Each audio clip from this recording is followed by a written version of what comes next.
Itu yang di dalam sungai itu lagi ngapain? Ini Oh, pantesan tadi saya tuh di sana, air yang di sananya nyetrum. Berarti ini ada orang, Pak. saya kan sudah Luar ngomong, biasa kekuatan. jangan tolong. Nah, Ini ini lagi ada ini persembahan buat persembahan. Ibu Ratu. Oh, persembahan buat Ibu. Nah, ini teman Bapak ini di depannya banyak makanan-makanan ini maksudnya makanan buat Ini siapa? lagi ngundang Ibu Ratu, sebentar lagi Hmm? Ibu Ratu pulang. Tolong, Enggak, tolong maksudnya jangan ini makanan buat siapa maksudnya? Buat siluman buaya putih, tah, buat Ratu Kidul, tah. penunggu sini dari Oh. pengawalnya Ibu Ratu. Hmm. Jadi tolong, mau pulang aja udah kan. Hmm. Nah, Boleh saya bincang-bincang sama dia yang... jangan, tolong, jangan. Enggak, Jangan. maksudnya saya mau bincang-bincang dulu sebentar Jangan. ya ngapain? Ini udah 2 menit lebih. Lebih baik kamu jangan. Pak, Ini itu bahaya. itu lagi di dalam sungai itu nanti Ini lagi cocok tuyul gimana? enggak.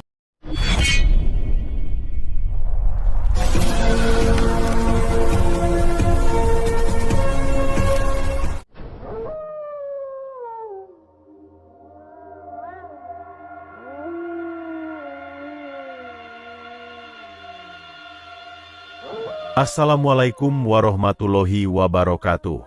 Sahabat pemirsa yang dirahmati Allah Subhanahu wa Ta'ala. Kisah ini adalah sebuah misi Kang Ujang Bustomi untuk menghentikan praktek menyesatkan di sebuah tempat di pesisir pantai selatan. Banyak orang-orang yang tersesat, yang memuja dan menyembah kepada sesosok makhluk mistis Bunda Nyai Ratu Kidul. Mereka meyakini, dengan memuja dan menyembah kepada Sang Ratu, mereka akan diberikan kekayaan dan kemuliaan. Sebab itulah Kang Ujang datang, untuk menyadarkan orang-orang yang tersesat itu. Lalu mampukah Kang Ujang menyadarkan mereka? Silahkan disaksikan kisahnya selengkapnya. Dan semoga Allah Subhanahu wa Ta'ala senantiasa memudahkan Kang Ujang Bustomi dalam menjalankan setiap misi dakwahnya.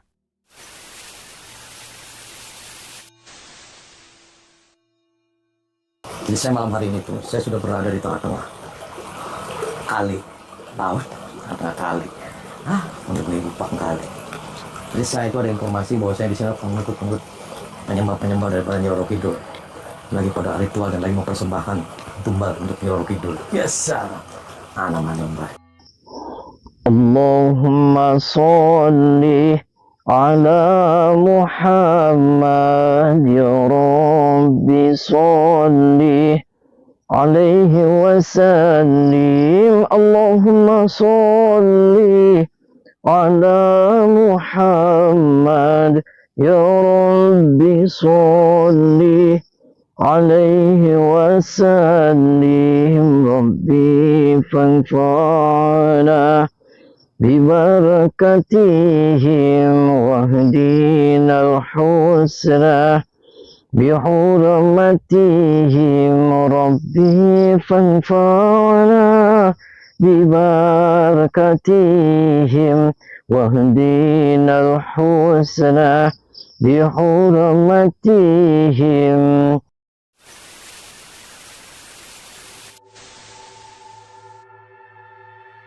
Sahabat Kang Ujang Bustomi yang berbahagia. Kisah ini bermula dari informasi warga yang disampaikan kepada Kang Ujang Bustomi, bahwa di sebuah pinggiran pantai di pesisir Laut Selatan, ada banyak orang yang sedang melakukan aktivitas yang sepertinya sangat menyesatkan.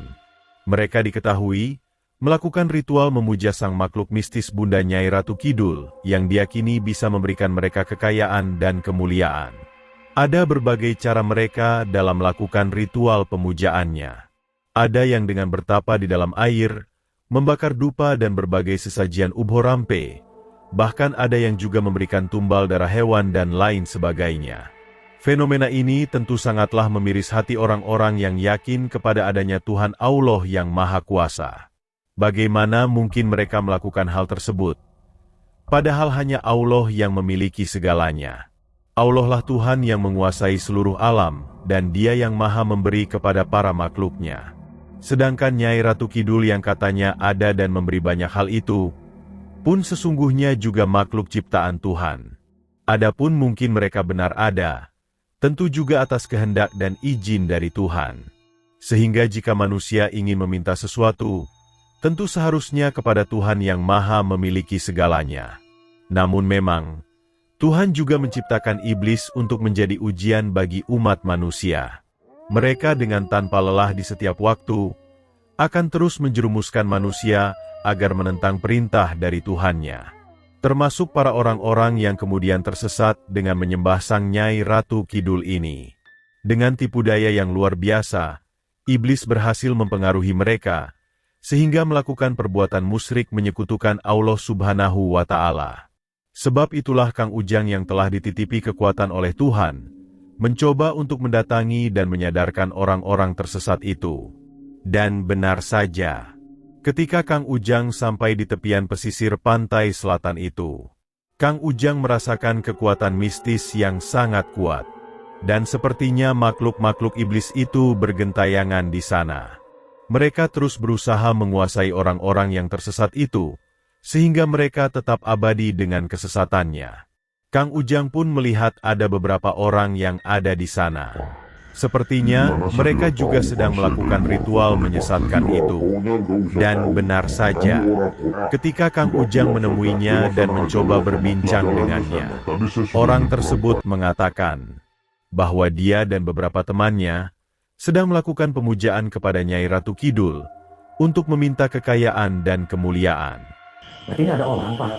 Luar biasa kekuatan. Jangan tolong. Nah, ini lagi ada persembahan. ini buat persembahan. Ibu Ratu. Oh, persembahan buat Ibu Ratu. Nah, ini teman Bapak ini di depannya banyak makanan-makanan, ini maksudnya makanan buat Ini siapa? lagi ngundang Ibu Ratu sebentar lagi. Ibu Ratu pulang. Tolong. Enggak, maksudnya ini, jangan ini makanan buat siapa maksudnya? Buat siluman buaya putih kah? Buat Ratu Kidul kah? penunggu sini dari Oh. awalnya Ibu Ratu. Jadi tolong mau pulang aja udah kan. Kang Ujang mencoba ingin berbincang kepada orang yang husuk melihat ritual itu. Akan tetapi, sang dukun temannya berusaha menghalanginya. Ketika seseorang sudah husuk dalam ritualnya, biasanya dia sudah berinteraksi dengan Sang Nyai Ratu Kidul. Namun Kang Ujang masih mencoba untuk bertanya. Sebab itulah sang dukun menjadi marah. Dia merasa kedatangan Kang Ujang sengaja untuk mengganggu acara ritualnya. Sehingga kemudian, dia berusaha mengusir Kang Ujang Bustomi. Akan tetapi Kang Ujang tidak ingin pergi. Kang Ujang masih bersikukuh ingin mengetahui proses ritual dari para orang-orang tersesat itu. Kamu tahu nggak ini di daerah terlarang? Jangan bikin. Lah ya saya nggak tahu Pak ini terlarang. Ini negara kesatuan Republik Indonesia. Tapi saya ritual. Ritual apa? Pak saya jauh-jauh ini sampai basah-basahan nih Pak. Saya nyebrang sungai, nyebrang laut-laut, diseberangi sama saya. Udah, ini daerah kawasan. Masa Bapak nggak kasihan sama saya? Kamu kurang ajar sekali lama-lama. Sang dukun itu terlihat sangat marah. Akan tetapi Kang Ujang kini juga tidak ingin tinggal diam. Kang Ujang kemudian menyampaikan tujuannya. Bahwa sebenarnya dia datang memang untuk menemui orang-orang yang melakukan ritual menyembah Ratu Kidul. Kang Ujang ingin menyampaikan bahwa sesungguhnya lah, hal yang mereka lakukan itu adalah perbuatan musyrik yang sangat menyesatkan. Seharusnya lah mereka meminta dan menyembah itu hanya kepada Allah, Tuhan yang Maha Pengasih dan Menciptakan. Tidak kepada Nyai Ratu Kidul, sosok makhluk mistis yang keberadaannya juga masih diperdebatkan. Dan mendengar perkataan Kang Ujang Bustomi yang demikian itu, sang dukun pun menjadi bertambah murka. Dia yang sejak tadi sudah tersulut emosi, kini tidak bisa lagi menahan amarahnya. Sebab itulah dia kemudian mengancamnya Kang Ujang Bustomi. Jika Kang Ujang tidak segera pergi, maka dia akan menjadikan Kang Ujang sebagai tumbal sesembahannya.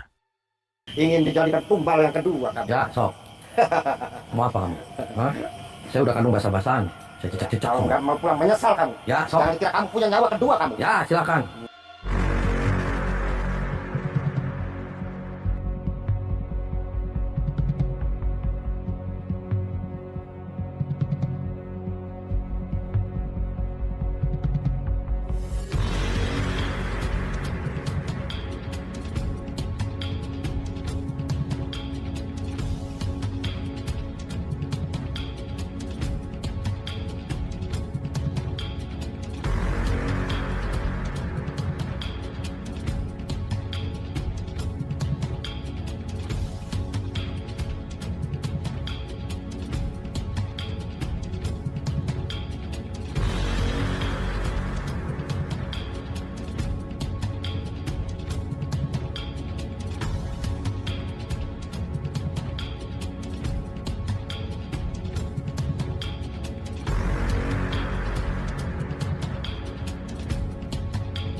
Kang Ujang pun berhasil menghajar sang dukun itu.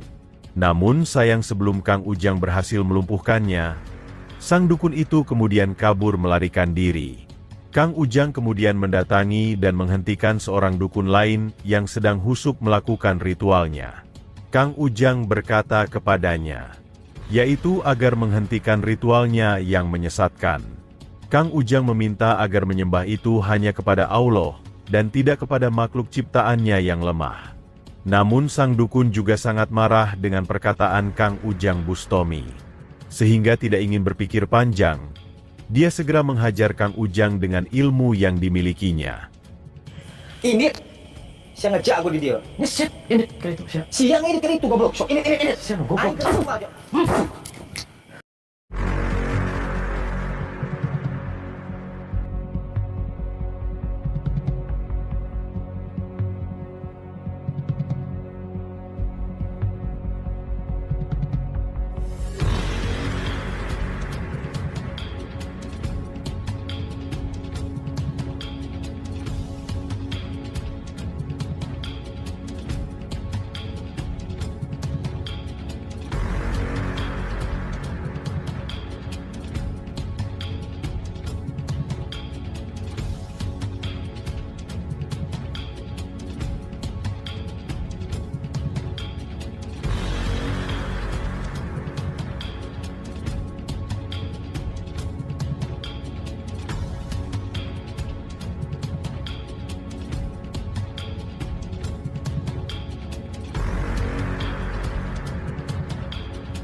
Sang dukun penyembah Nyai Ratu Kidul itu berusaha untuk memberikan perlawanan.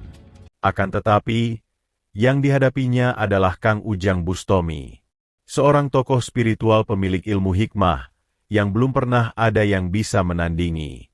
Apalagi ketika menghadapi ilmu hitam pemuja iblis. Ilmu hikmah suci itu pasti akan bisa untuk menghancurkan. Termasuk kekuatan hebat ilmu iblis dari sang dukun sesat itu. Walaupun dia cukup lama bisa bertahan, namun pada akhirnya, sang dukun itu harus mengakui kehebatan ilmu hikmah Kang Ujang Bustomi. Ketika Kang Ujang mengeluarkan ilmu hikmah pamungkasnya, sang dukun itu akhirnya mendapatkan ganjarannya. Namun sadar akan dalam bahaya, sang dukun itu pun kabur melarikan dirinya. Lalu apakah yang akan dilakukan Kang Ujang untuk menghancurkan para dukun penyembah Nyai Ratu Kidul tersebut? Silahkan disaksikan kisahnya selanjutnya.